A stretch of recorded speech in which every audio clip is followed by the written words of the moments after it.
阿強喺街頭派傳單，滿心期待自己設計嘅傳單會吸引行人注意，但事實就同佢諗嘅完全唔同。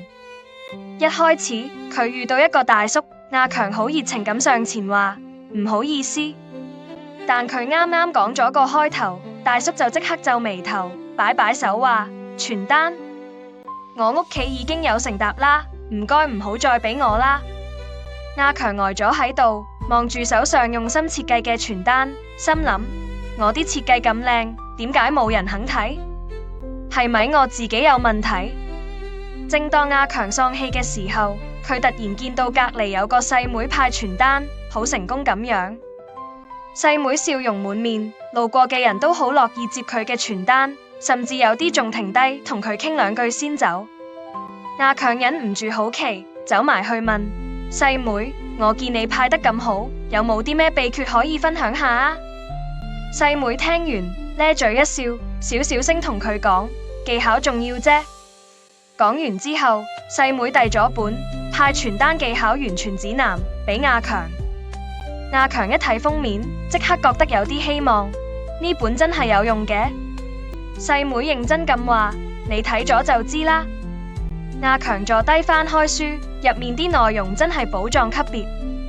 書入面講到明，設計靚係第一步，但內容要夠吸睛，行人見到就會忍唔住停低睇。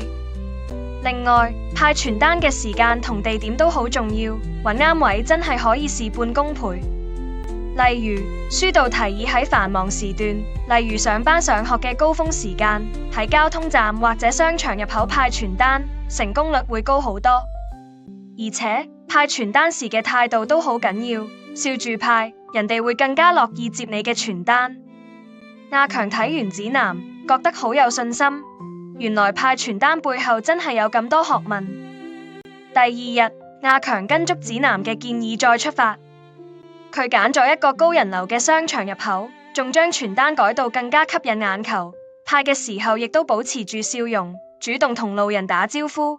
你好，呢啲資訊可能幫到你。